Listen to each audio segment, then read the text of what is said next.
Alrighty guys, welcome to a sort of a different video. This is a video that I've been wanting to do for quite some time now. I was planning to do it about a couple of months ago maybe.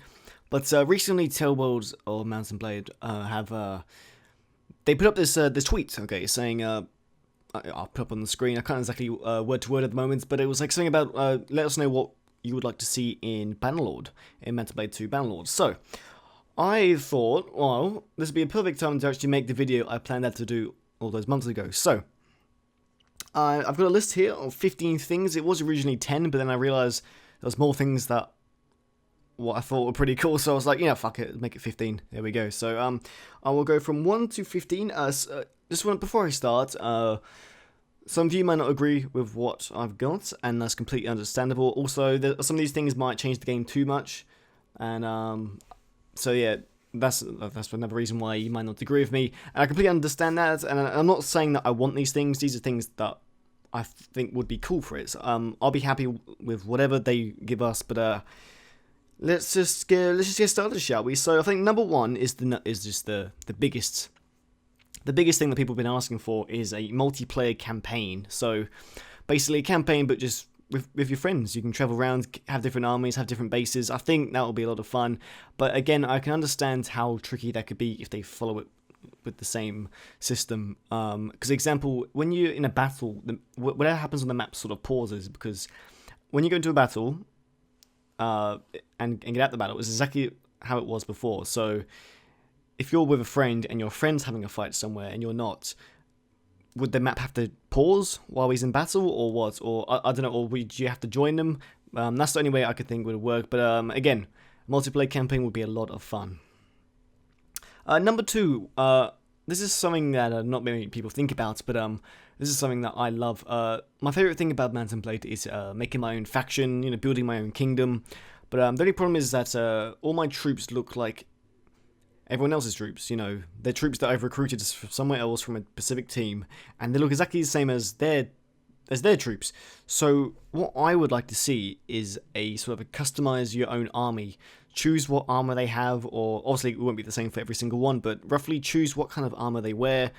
The good thing about Mount&Blade, hopefully they'll I'm pretty sure they'll bring it on into Bannerlord, is that they have their banner on their armor, or like you know what I mean. So if we could get the choice to maybe choose what kind of armor or weapons they use, that would be sweet. And obviously different tiers as they upgrade more, like militia, and then obviously some like pikemen or archers, or then like some royal guards, which would be really awesome. I don't know, just something like that. So you have your own army specific for your faction.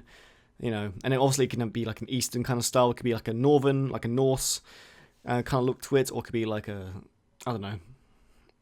You get the point. But anyway, let's move on, or this video is going to take all day to do. So anyway, number 3 is hunting. So this is something that was in a mod, which actually got me thinking. But I was actually thought about this before I started playing this mod. So this mod I'm playing recently is called Nova Aetas.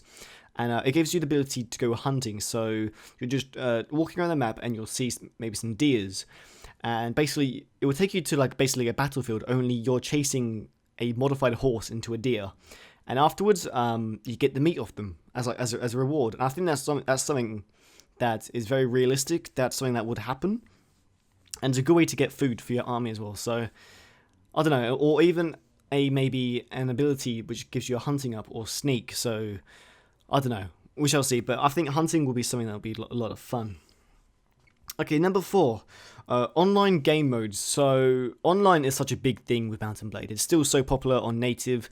It's very, very popular with Napoleonic Wars. But I want to see some more game modes.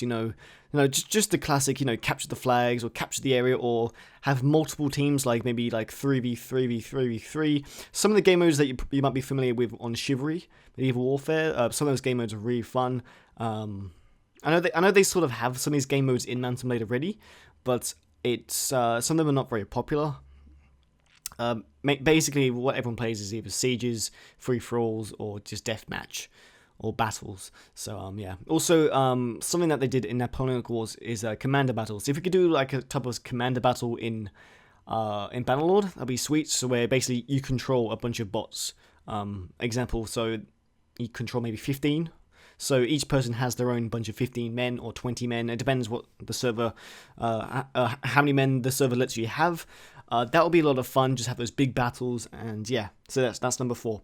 Number 5 is different spear fighting moves. Anyone who's played Mount&Blade and you've used a shield and a spear, is the same move just over and over and over. It's just like a lunge.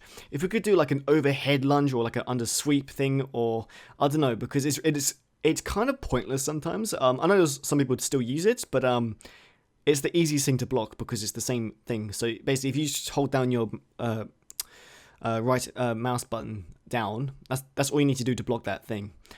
So yeah, spear and shields are not very popular, but it would be cool to see some more moves with that to make it a bit more effective. Okay, number 6. Basically, make your own castle. This is another feature which is in Nova Aetas. You have to gather the materials, and you can choose where you want to build your castle anywhere on the map. And that's something that would be awesome to do in Bannerlord 2. To basically just being creative, you know what I mean? Just being creative, making your own kingdom, choose exactly where you want it, maybe in a forest or in a desert or in a valley, or maybe just completely secretive, or maybe on an island. I'll get to that in a bit. But yeah, I think being able to make your own castle or even a farm, and actually getting the materials to build it is an awesome feature in Nova Aetas, and that's something I would like to see, like a more improved version, of course, since it is only a mod in Bannerlord. So yeah, that would be a lot of fun to do if that was a feature. Okay, number 7 is more custom missions. I think they did mention that they're going to do this, especially when you first start off your character. There's going to be more custom missions. You know, I would just love to see it more. That's basically it for that one. just more interesting custom missions with maybe some animations as well, which involves your character, maybe doing some fighting, or I don't know. Anyway, number 8 is a stealth system. Now, in Mount&Blade, your bots magically know where everything is. But obviously, not. We don't always know where things are. So, if you're playing a game, your bots know exactly where the enemy is. They are locked on them, like as soon as the game starts. But it would be cool to maybe do like an ambush system to actually really start using some battle tactics in game. So, example, there's an open field, but on the side there's a few rocks. Maybe on the other side there's a few bushes and trees. It would be really cool to maybe get some horsemen or some warriors or some archers to hide in that bush, draw the enemy towards your main line, and then maybe just attack them from behind because they couldn't see them. It's kind of hard to do in Warband because unless you put your men really far away, so the enemy is not focused on them. But it'd be really cool to do a stealth system as well, to maybe hide in bushes. Also for missions, that actually takes me back to number 7, to start maybe doing some assassination missions or something, so you can sneak into someone's house. But again, I don't want to turn it into a different game. I'm not saying why I would change it into a different game. I don't have control of the game, but yeah, it'll turn into a bit of like a Assassin's Creed or some shit. But I don't know, a stealth or an ambush system would be a lot of fun. So yeah. Anyway. Number 9, this is a big thing in many popular mods these days, is being able to sail at sea. I think I'm not sure when it first came out. The first time I saw it was in a Clash of Kings. I then saw it in a bunch of other mods as well. It's in Nova Aetas sort of as well, but it'd be really cool just to have boats and stuff. You know, also make your own fleet. And also, this is another thing which is in Nova Aetas, is that you can colonize your own island. It'd be really cool just to go off. example, like I said on number 6, is make your own castle or farm. It'd be cool to make your own castle on maybe its own island, sort of like Game of Thrones. I don't know, make your own castle like the Greyjoys have your own little castles on little islands there. I think that'll be a lot of fun. So or Dragonstone. There we go. I don't know. Anyway, bigger battles. This is number 10. I would love to see bigger battles. At the moment, I think the default size is 150 men on the field, so it's around about 75 men per team. If you have full stack armies, full stack. I mean, if you have large armies, it'll be about 75v75, depending what your tactics level is on your character. But you can increase it in the files, and that is something I have done, but it's not very well optimized. I've done battles on Warband where I have about 200v200, and it is not that well, there's something banging in my house. Shut up. It's not it's not very well optimized. It's not because of my PC. I have a very powerful PC. But it just tends to be just a bit laggy and glitchy. So if they could make bigger battles a bit more optimized, that would be awesome. Because I love big battles. Who doesn't like big battles, right? Okay, number 11. This is a big thing. I was meant to put this at the beginning, but I forgot when I was writing this list. As siege equipment. Siege battles are painful. That is the only way to describe warband siege battles. It is bloody painful when you have an entire army trying to go up one bloody ladder, or just even a siege tower. So what I'm saying is to have the ability to add more siege towers and actually choose where you put the ladders up, or maybe not have them up already. Maybe you can pick up the ladder up yourself and choose exactly where on the wall you want it, and have more than one bloody ladder. That will be a start. I know not every siege, not every siege has just one. Like some siege battles have a ladder and a siege tower, or maybe 2 ladders or 3 ladders, but most of the time it's just one, and it is annoying, especially when you have a huge army, and sometimes you actually have to wait sometimes like 20 minutes to actually even get in the fight, because all your men are rushing up and pushing you aside, going up the ladder. So also maybe some catapults, maybe break down some walls or something. That would be sweet, or just anything to make siege battles a bit more enjoyable. So yeah. Okay, number 12 is religions. This is something that's also in Nova Aetas. Religions are a big thing in there. I'm not sure what it actually does in Nova Aetas. I haven't really got up to that point yet, but it'd be cool if religion actually took a big part in it, especially with morale, or I'm not sure if it made your men fight better. I'm not even sure, but it'd be really cool to have a proper religion system. You know, obviously you got your Nords who all love their Valhalla, all those like Odin, Loki, Thor, all those Greek gods, and then you got obviously probably the Christians, you know. So I'm not really good with my religion. I'm really, as you can probably tell, but it'd be really cool to have different religions and actually take quite a big part in it. Number 13, we've got maybe a morale system. So, example, your warrior could be a big giant Viking who has maybe an ability to war cry. It'd be cool to see the enemy run away. I know the enemies do sometimes run away, but they only do that when they're sort of outnumbered. But it would be cool to have a proper morale system. Also, maybe it could increase damage if your morale's a bit better.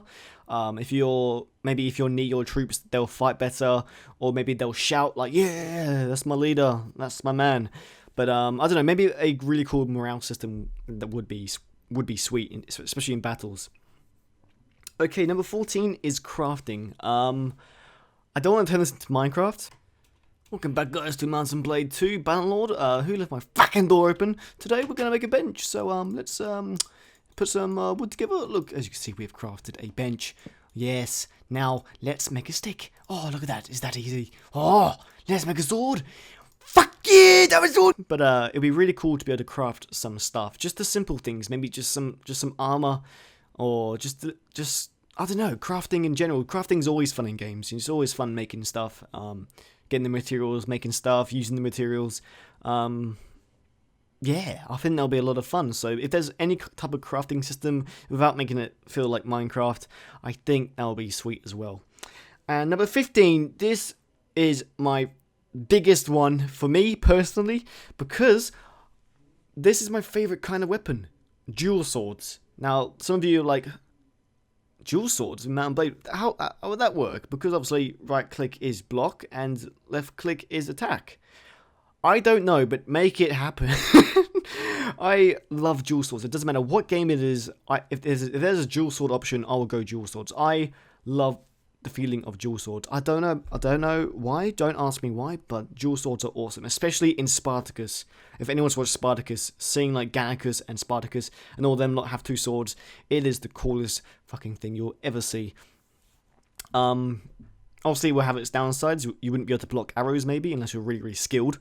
But and also it can be quite OP, since dual swords tend to be a bit more fast, because obviously you got 2 swords, but you're basically doing like a double attack each time.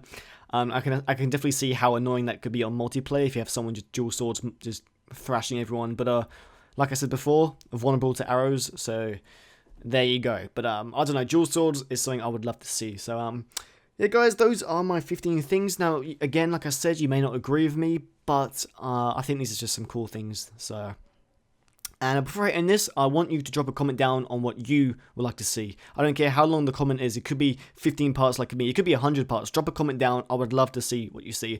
As some of you know, Tail Worlds I have actually interacted with Tail Worlds before.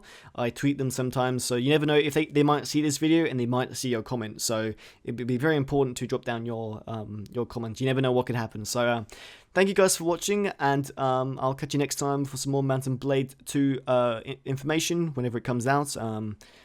I cannot wait for this game. It's gonna be bloody amazing. All right, guys, I'll catch you later. Ta-ta for now.